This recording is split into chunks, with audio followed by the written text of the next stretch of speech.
also a freelance professional dancer in and around Chicago. There's a lot of people, of course, that I work with in the lab, and some of this work is representative of their work, so I just want to credit them. Also, some of the work of the dancers that I work with, I wanted to credit them just so that they're here. You can ask me more about this stuff. This is what I do in the lab, so good morning. Welcome to Getting Grossed Out. So I work with knee replacements. I've just had one.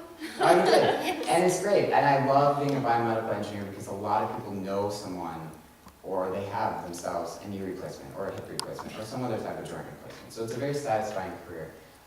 And knee replacements are particularly dear to dancers, I find, because we all worry about our knees constantly. The stress that we put on with our high impact and high shear forces that we do during dance really causes a large toll on our knees.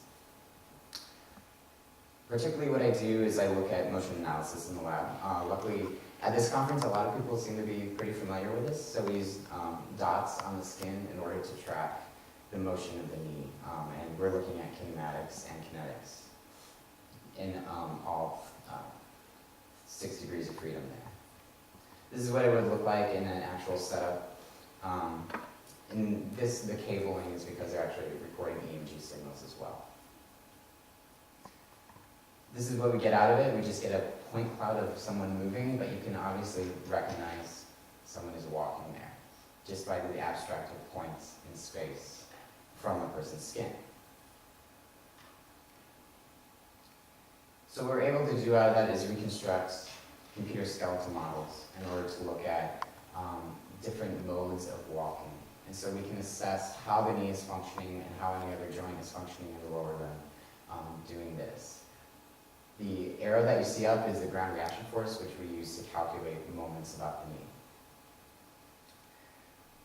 With this sort of sensitive quantification as an engineer, so we get these type of crazy graphs out of it, we're able to differentiate different modes of walking. So we can tell if someone is using a particular strategy or if they sort of fall within the normal range of walking. In our lab, we do this in order to look at joint disease progression, and we do this as a diagnostic tool. What I want to talk about, though, is how these two fields are starting to cross over in my life. So there's a particular story. I was reviewing some data in the lab, and we had a slow motion video of someone walking in the lab.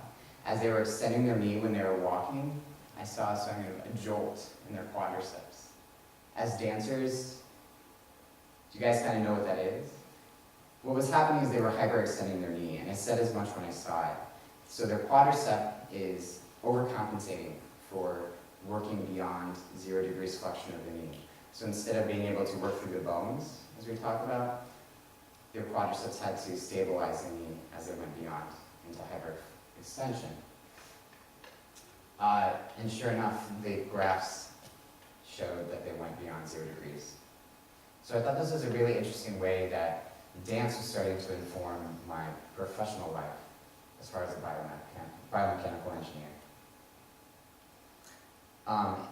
Physical therapists, which I know there's some in the audience, also have this sort of expert viewing when they're looking at movement particularly. A lot of times I've had physical therapists able to tell me, just based off how I'm walking, if I have a tight right hamstring, or if I'm pulling or tucking. So physical therapists, over years and years of experience, have developed this expert eye in order to see the sort of things that I have to measure in the lab. So as where I have to quantify it, they sort of have, or they quantify it themselves just with their eye. And I think that's fascinating. Dance teachers also do this. But we also know that in the dance community we do this as well. We're able to look at motion, and we're able to categorize it, and we're able to separate one motion from another motion. So in dance we talk about genealogy a lot. So you can look at someone dancing and know if they're trained in Graham technique, for example, right? They move in a particular way, or they make certain choices about moving. This is even more apparent in Haitian dance, for example. I have a Haitian friend who said when she went to Haiti, people were able to tell her exactly the name of her teacher who she trained under. It's that specific, the motion. The motion is an identifier for what lies underneath or what lies behind. Tap dance is another classic example of this. Just based on certain moves that people choose, based on certain movements, based on a style, people will know your genealogy through dance. It's fascinating. But I'd like to propose that in the social sphere, we're actually all experts in this. We look at movement and we're able to identify people based off their age, based off their gender, based off sexuality, personality, their disposition at the time. Sometimes you can tell what their profession is if they've been there long enough. We talk about relationships. We read relationships out of movement between people, these relational movements that we do. It's all being read by us constantly, and we really are experts at reading into these. You can even tell if someone's a zombie, just like I said, because zombies, we have a particular gait, right? So a normal human gait is contralateral, whereas a zombie gait has a homolateral movement. So these are the things that we read immediately from movement, regardless of what the body looks like. So we're abstracting movement already from the body every day in order to read these social identification cues.